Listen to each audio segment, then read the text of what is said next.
प्यारे बच्चों, good morning to all of you. I would like to welcome to all of you in online teaching and learning process. We have to continue about the topic of the story of village Palampur. हम इसी chapter को economics के अंतर्गत economics part में शुरू किए थे और इसी को कंटिन्यू करेंगे. आज हम जो पढ़ने जा रहे हैं इस चैप्टर में उसका बेसिक ऑब्जेक्टिव है कि क्वेश्चन आंसर रिलेटेड टॉपिक. यानी इकोनॉमिक्स में आपने पढ़ा कि economics is the systematic study of the production, distribution and consumption of goods and services. और production of goods and services के लिए जो भी एलिमेंट जो भी रिक्वायरमेंट चाहिए था उसको आपने पढ़ रखा है. आज पढ़ेंगे question based topic of this chapter. तो एक्चुअली क्या है कि आपने अभी तक देखा farming is the main production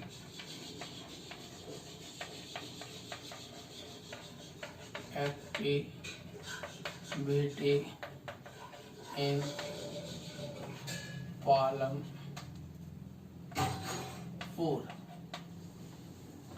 क्या देख पा रहे हो कि फार्मिंग जो है यह मेन एक्टिविटी है, प्रोडक्शन एक्टिविटी है पालमपुर में. यानी प्रोडक्शन ऑफ गुड्स और सर्विसेज जो है वह जो है फार्मिंग के थ्रू मेनली यहाँ हो रहा है.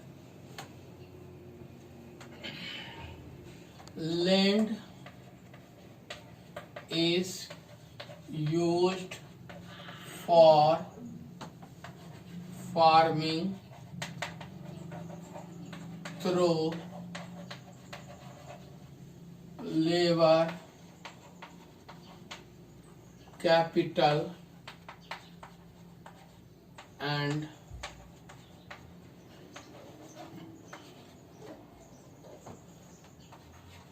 knowledge. आप देख पा रहे हो कि फार्मिंग जो है इस गांव यानी कि गांव का इकोनॉमी. एक्चुअली हमें ये सीखना है कि इकोनॉमी का एक्टिविटी जो होता है, आर्थिक क्रिया जो होती है, उसका difference between rural area and urban area में होता है. तो हम रियली पालमपुर एक विलेज है और वहाँ का जो स्थिति है, वहाँ की जो परिस्थिति है वह ग्रामीण परिस्थिति है. वहाँ के लोगों का जीने का साधन, इकोनॉमिक एक्टिविटी का मुख्य साधन जो है वह फार्मिंग है.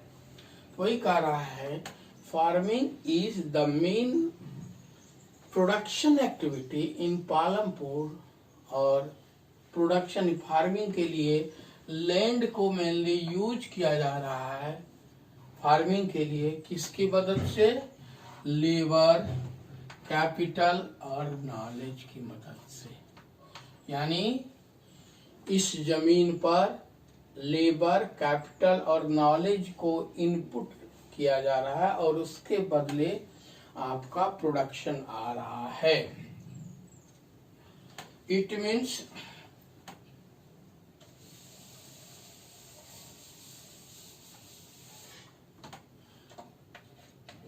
वेरियस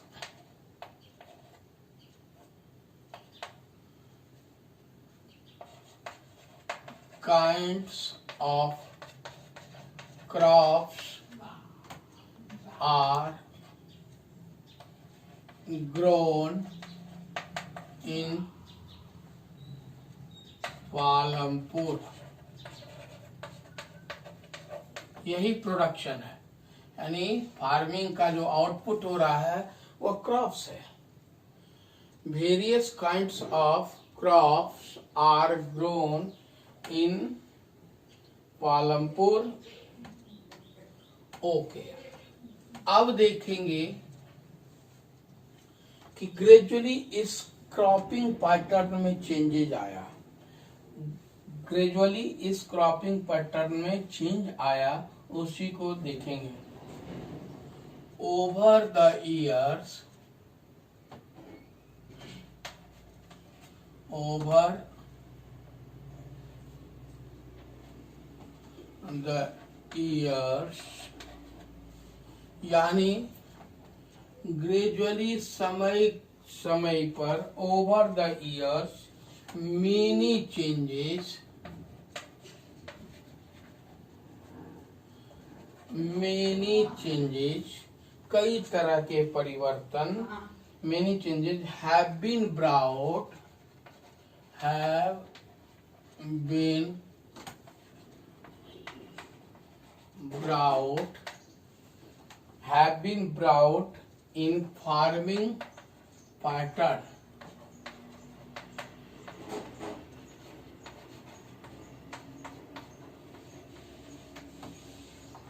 ग्रेजुअली मनुष्य जो जो डेवलप करता गया तो फार्मिंग पैटर्न में भी परिवर्तन आते गए। अब इसी को देखेंगे और इसी पर क्वेश्चन बेस बनेगा।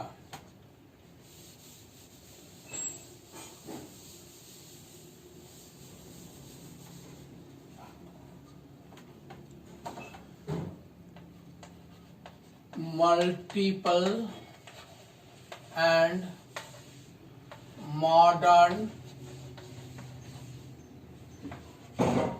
farming started in place of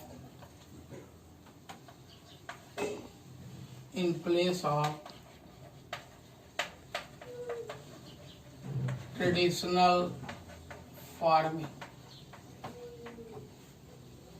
यानी कि ट्रेडिशनल फार्मिंग की जगह पर मल्टीपल फार्मिंग और मॉडर्न फार्मिंग की स्टार्टिंग हुई है ना। Multiple place in the traditional farming during green revolution,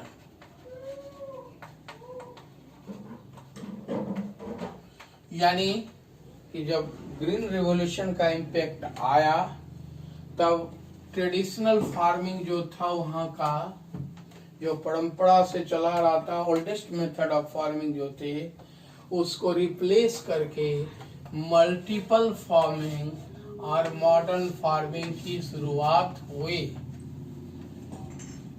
और इसका रिजल्ट क्या हुआ, पहले हम लोग रिजल्ट दिखेंगे और उससे आपको तो production of crops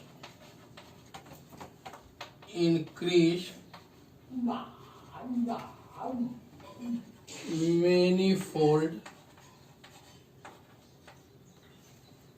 production of crop increased manifold, यानी प्रोडक्शन जो ये क्रॉप मल्टीपल और मॉडर्न फार्मिंग की स्टार्टिंग हुई, उसके चलते प्रोडक्शन ऑफ क्रॉप का रेशियो बढ़ गया। इट मीन्स ट्रेडिशनल फार्मिंग में production ratio was 300 kg per hectare,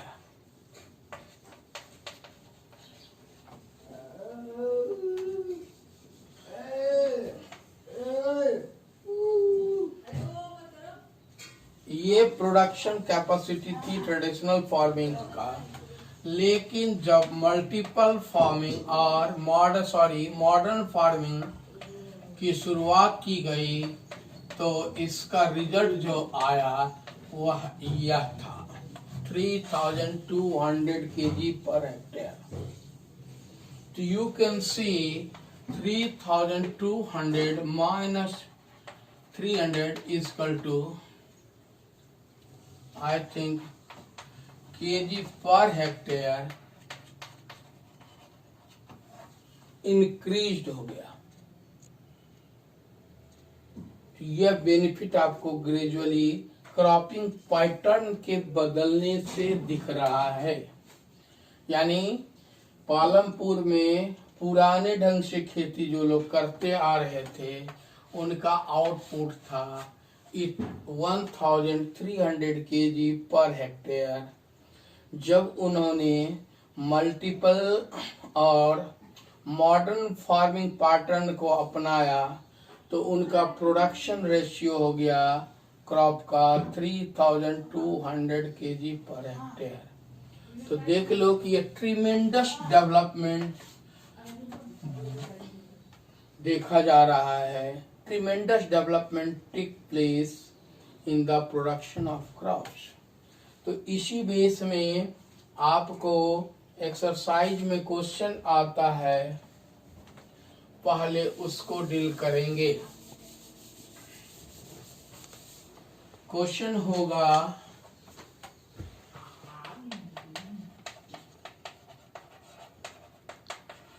distinguish between multiple cropping and modern cropping। हमें आपके एक्सरसाइज में आपकी बुक में यह क्वेश्चन दिया हुआ है। खास करके जब आप चैप्टर पढ़ोगे तो इन बिटवीन ये दिया हुआ है, तो इसको हम लोग सीखेंगे ताकि हमारा कॉन्सेप्ट क्लियर हो सके। तो बेसिकली मैं आपको बताना चाहूँगा कि जब भी कोई डिफरेंशिएट करना हो तो इसका सबसे बेस्ट मेथड होता है कि आप आंसर स्क्रिप्ट को 2 पार्ट में बांट दें और उसके ऊपर लिख दें टॉपिक और पॉइंट, ताकि आपको यह समझने में काफी एग्जामिनर को आसानी हो, आपको भी कंसेप्ट क्लियर होगा। एक जगह लिखेंगे हम मॉडर्न फार्मिंग,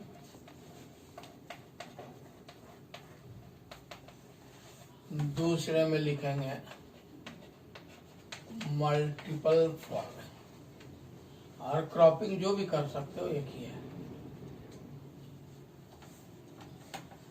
तो मॉडर्न का मतलब ही होता है आधुनिक। तो और एक दूसरा क्लू आपको बताना चाहूंगा कि कोई भी डिफरेंस करना चाहो तो उसका बेसिक फार्मूला, जैसे कि कोई मैथ सॉल्व करते हो तो उस पर फार्मूला पुट करते हो और उस पर वह क्वेश्चन सॉल्व हो जाता है। उसी तरह डिफरेंशिएट को एक्सप्लेन करने के लिए हमने एक फार्मूला बनाया है। अगर इस फार्मूला को रखोगे तो तुम्हारे को किसी तरह का डिफरेंस करने में आसानी होगी। तो क्या, सबसे पहले पॉइंट 1 में डेफिनेशन लिख दो।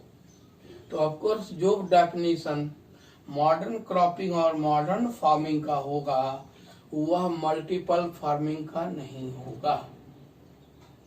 यानी किसी भी, मान लो कोई भी डिफरेंस लिखने कहा जाता है तो पहला उसका डेफिनेशन लिख दो हेडिंग का, तो ये एक पॉइंट बन गया। और जनरली ये क्वेश्चन 3 मार्क्स में पूछे जाते हैं, इसलिए आपको एटलीस्ट 2 पॉइंट दोनों तरफ से लिखना कंपलसरी है, ताकि 1.5 आप पा सको। ट्राई करो 3 पॉइंट का। तो पहला डेफिनेशन, दूसरा एग्जाम्पल, तीसरा कैरेक्टरिस्टिक्स। ये फॉर्मूला है। I am telling to you formula for this question. First point should be definition, second example if it is possible, और थर्ड कैरेक्टरिस्टिक। हम यहाँ सीखेंगे modern farming. A farming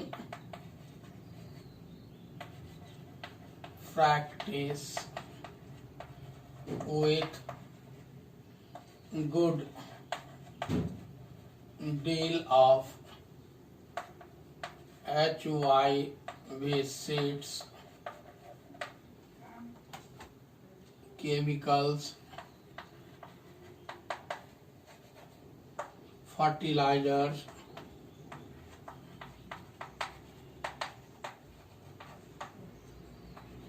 latest tools and techniques called modern farming। जैसा कि देख रहे हो मैंने डेफिनेशन में किया कि farming practice with good deal of HYV seeds. HYV ये तीन, H stands for high, Y stands for yielding, B stands for variety, जिसको आजकल कॉमन वर्ड में हाइब्रिड बोलते हो। तो यानी HYV सीड ग्रीन रिवॉल्यूशन में इंट्रोड्यूस किए गए, केमिकल्स फर्टिलाइजर्स ऐड किए गए, नाइट्रोजन और other fertilizers, phosphate, zinc, sulphate, ये सब सारे केमिकल फर्टिलाइजर, केमिकल्स में पेस्टिसाइड्स। और latest tool agriculture, tractor, harvester, ये सब लेटेस्ट टूल्स हुए।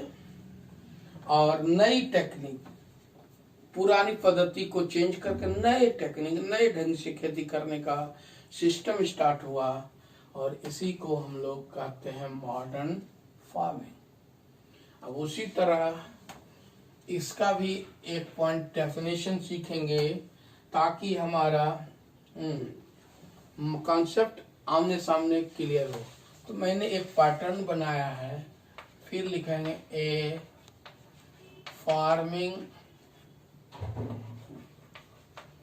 Practice with 2 or more than 2 crops on the same piece of land in a year is called multiple cropping। यहाँ की देख पा रहे हो कि इसमें क्या हुआ कि जमीन जो है एक ही टुकड़ा था, लेकिन पहले फार्मर के पास इरिगेशनल फैसिलिटीज अवेलेबल नहीं थे। लेकिन आप देखोगे कि पालमपुर में इरिगेशन और ट्यूबवेल्स डेवलप किए गए, इलेक्ट्रिसिटी अवेलेबल था, जिसके चलते इरिगेशन फैसिलिटी पहले 40% लैंड पर ही इरिगेशन अवेलेबल था। लेकिन जब इलेक्ट्रिसिटी और ट्यूबवेल का डेवलपमेंट हुआ तो यह जो सेम पैच ऑफ लैंड पर पूरे वर्ष भर खेती पॉसिबल हुई, क्योंकि ये पहले यहाँ खेती एक ही बार होती थी ड्यूरिंग रेनी सीजन। उसके बाद यह प्लॉट जो है खाली रहता था। लेकिन लेटर ऑन ट्यूबवेल्स के आ जाने से, इलेक्ट्रिसिटी के आ जाने से यहाँ क्या हुआ कि टर्म बाय टर्म क्रॉप का प्रोडक्शन शुरुआत हुआ। मल्टी का मतलब ये होता है मेनी, यानी एक ही जमीन पर कई तरह के फसल को उगाने की प्रक्रिया। तो आपने इस तरह देखा एक पॉइंट। अब हम फिर दूसरे पॉइंट को डील करना चाहेंगे, जो होगा इसका सेकेंड पॉइंट। मॉडर्न फार्मिंग का हम लोग सेकेंड पॉइंट पढ़ेंगे कि इसका क्या होगा।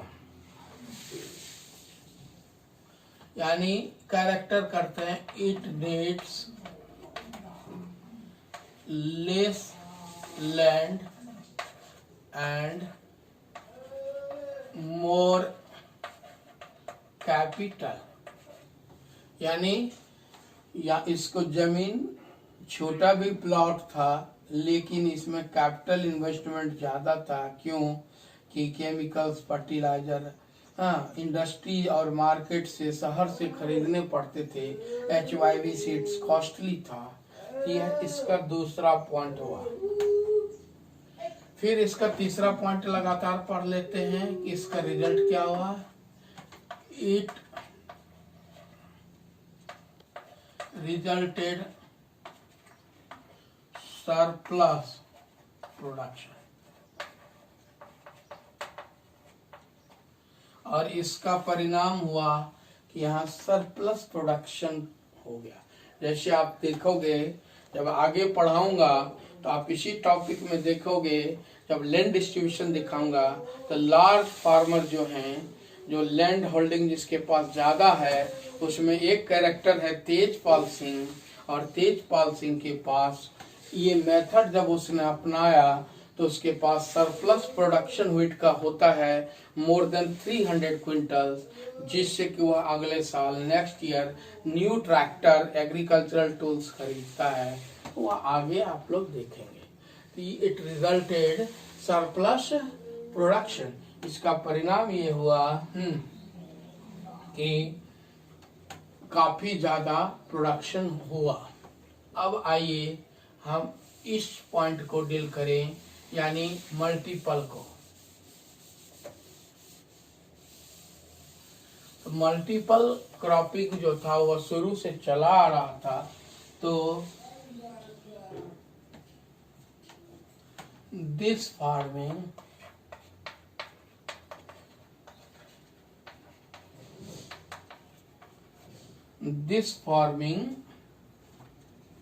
methods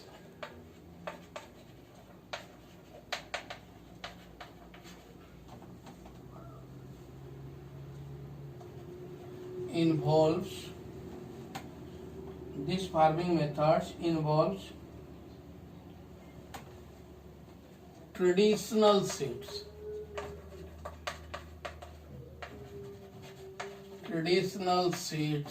and primitive tools, यानी उनके जो सिस्टम में, परंपरा में पीढ़ी दर पीढ़ी चले आ रहे थे, तो वह ट्रेडिशनल सीड्स का यूज करते थे, और पुराने एग्रीकल्चर जैसे हल, हाँ, वो ये सब यूज करते थे, जिससे कि प्रोडक्शन अधिक तो नहीं होता था लेकिन वैरायटी ऑफ क्रॉप उनको अलग अलग सीजन में मिलते थे। तो इसका आउटपुट जैसे देखा आपने मॉडर्न का कि यह क्या किया, इसने ट्रिमेंडस सरप्लस प्रोडक्शन दिया। तो इसका भी कैरेक्टर बेनिफिट, तो देख पा रहे हो, this farming method involves traditional seeds and primitive tools which was less beneficial. यानी थर्ड पॉइंट हम लोग पढ़ेंगे, it was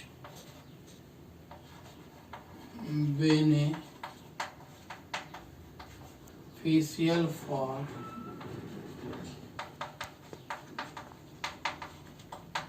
maintaining soils fertility। आप पढ़ोगे क्रॉप रोटेशन। क्रॉप रोटेशन जैसे आप देखोगे इन जनरल टर्म में कि फार्मर ग्रो पैडी, फार्मर्स चावल की खेती, धान की खेती करते हैं। क्यों कि इसमें नाइट्रोजन का ऑब्जर्वेशन ज्यादा होता, और आफ्टर दैट दे ग्रो ग्राम, चना की खेती करते हैं उसी जमीन पर। मल्टीपल का मतलब यही हुआ, उसी जमीन पर धान का फसल ले लिया गया, उसके बाद उसी लैंड, उसी पीस ऑफ लैंड पर चने की खेती। तो क्या होता है, तो चना जो है नाइट्रोजन को रिटेन करता है, रूट ऑफ द ग्राउंड। तो यह जो है इस पर्पज से बेनिफिशियल था। तो ये आपके 3 पॉइंट बने, मॉडर्न फार्मिंग और मल्टीपल फार्मिंग। अगर इसी क्रम में ट्रेडिशनल फार्मिंग पूछा जाए तो मॉडर्न फार्मिंग को ही अपोजिट कर दोगे तो ट्रेडिशनल फार्मिंग का डेफिनेशन तेरे पास आ जाएगा। Farming practice with good deal of manual labour and primitive tools and technology were called traditional farming। और जो इसमें सरप्लस प्रोडक्शन था उसमें सस्टेनेबल प्रोडक्शन था। तो आगे पढ़ोगे ऐसा, हालांकि क्वेश्चन है नहीं तुम्हारे एक्सरसाइज में, फिर भी बता दिया। अब हम लोग पढ़ेंगे दूसरा क्वेश्चन कि Name the crops grown in Palampur in various seasons. Name the crops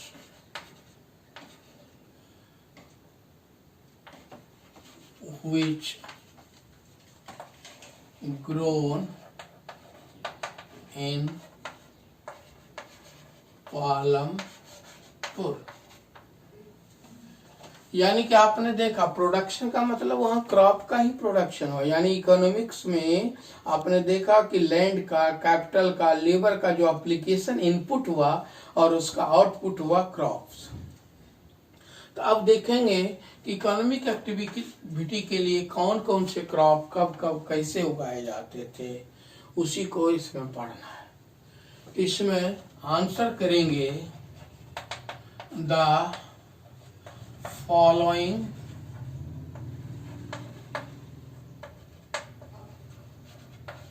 crops were grown in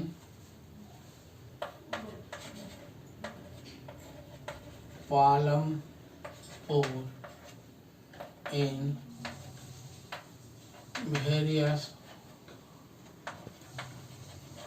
seasons. वहां जो फसल उगाए जाते थे ज्वार and bajra,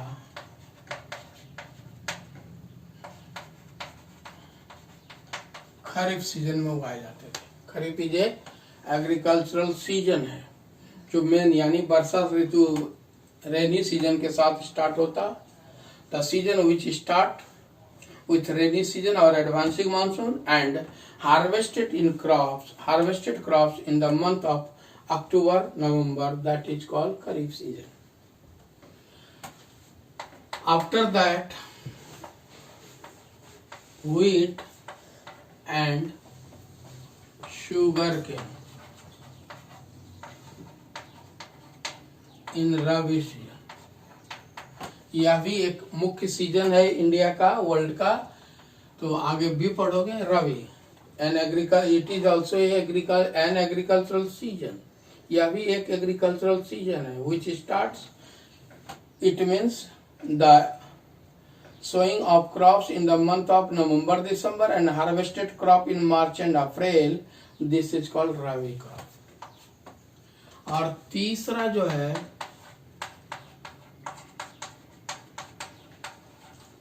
potatoes in between two seasons। देखते हो आज भी पोटैटो का काफी यूज है तुम्हारे सोसाइटी में, व्हीट का काफी यूज है, शुगर केन का काफी यूज है। तो इससे हमारा ये कंसेप्ट क्लियर होगा कि यही आउटपुट है या प्रोडक्शन है किसका, इकोनॉमिक एक्टिविटी का प्रोडक्शन है।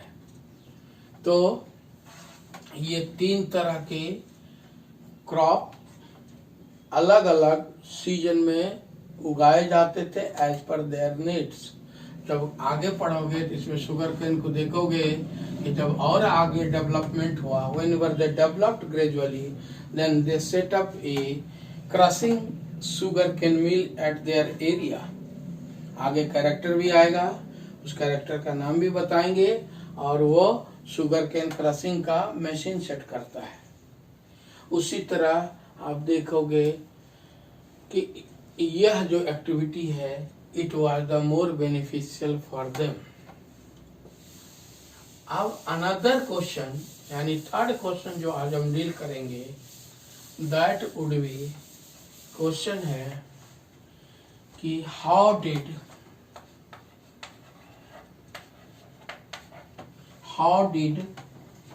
द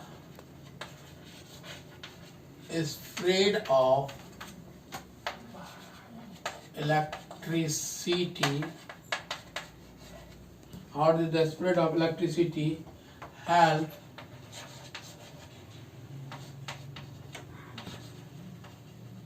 Palampur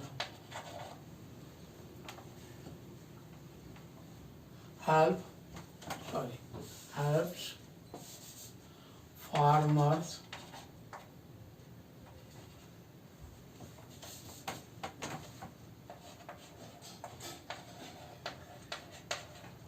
in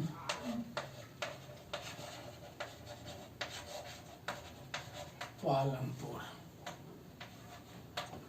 किस प्रकार इलेक्ट्रिसिटी ने वहां किसानों को मदद किया, इस क्वेश्चन का आंसर हमें बताना है। तो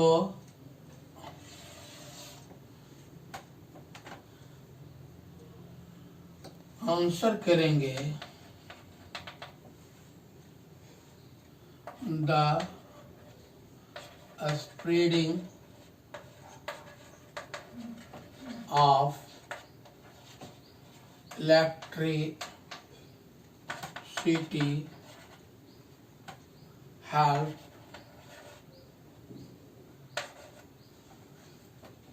to farmers in many ways. The spreading of electricity help to farmers in many ways, यानी इलेक्ट्रिसिटी के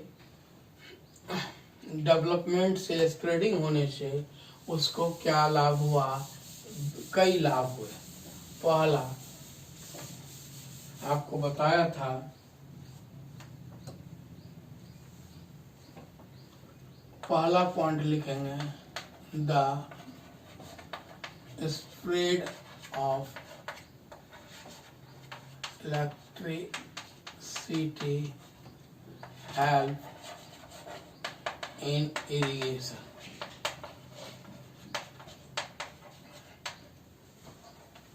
यानी सबसे ज्यादा इरिगेशन में उसको मदद हुआ। they can grow crops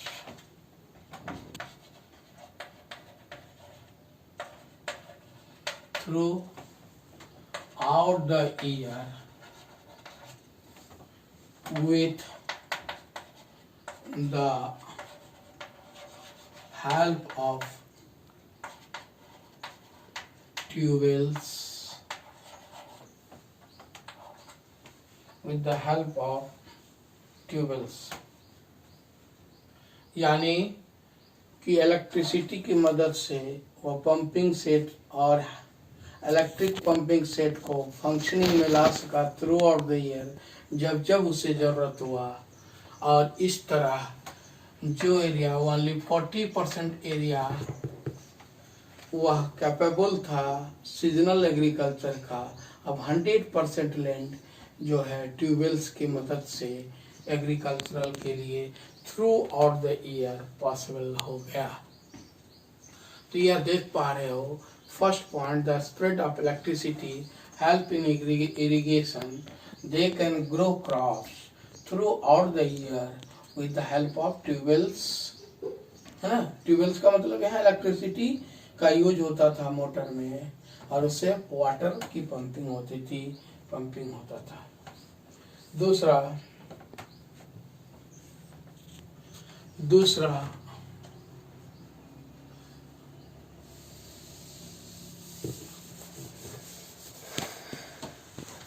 the spread of electricity also help in harvesting of crops, यानी जब फसल गेहूं देखे हो गए तो तैयार होता है, तो उसको हार्वेस्टर के जरिए उसको तैयार ग्रेन को हस्क से अलग किया जाता है। तो वहाँ भी इलेक्ट्रिसिटी की जरूरत थी, जिसके मदद से वह जो है इलेक्ट्रिसिटी की मदद से वह उसको तैयार करता था, फसल तैयार करता था, पैकिंग करता था। तो ये सब जो सिस्टम हुआ है इलेक्ट्रिसिटी से, उसे हार्वेस्टिंग में भी मदद मिली, और साथ साथ they can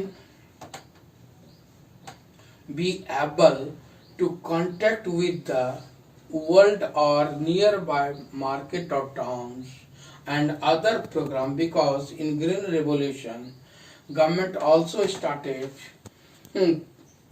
Kisan television channel so that farmers can learn new techniques of crops।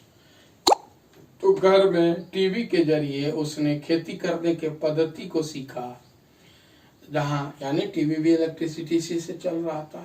तो इस तरह उसका कई बेनिफिशियल हुआ। ये 2 पॉइंट, ये भी 3 मार्क्स के लिए क्वेश्चन थे। और उसके बाद पढ़ेंगे क्वेश्चन कि it is important to increase the area under irrigation and why, यानी इरिगेशन के अंतर्गत एरिया को बढ़ाने की क्या जरूरत थी, क्यों जरूरत महसूस हुई, उसको अगले चैप्टर में अगले क्लास में पढ़ेंगे, बिकॉज वीडियो बहुत लंबा हो जाता है। लास्टली मैं एक रिक्वेस्ट करना चाहूँगा सभी बच्चों से कि जब आप इस वीडियो को देखते हो तो ज़रूर सब्सक्राइब कर दिया करिए, ताकि जब भी कोई वीडियो रिलेटेड वीडियो आपका फिर लोड करें तो आपको नोटिफिकेशन इटसेल्फ चला जाए, और इससे मुझे भी पता चलता है, फीडबैक पता चलता है कि कितने बच्चों ने इसको देखा, कितने बच्चों को बेनिफिट हुआ, क्योंकि I am taking pain for you, और इसी के जरिए तुम्हारे पास कांटेक्ट कर रहा हूँ मैं तुमसे, हाँ, तुम्हारे को इम्पार्ट कर रहा हूँ। तो ये रिक्वेस्ट मेरा रहेगा कि आप सभी बच्चे जो जो वीडियो देखो उसको सब्सक्राइब जरूर कर दो। That's all, thank you, have a nice day.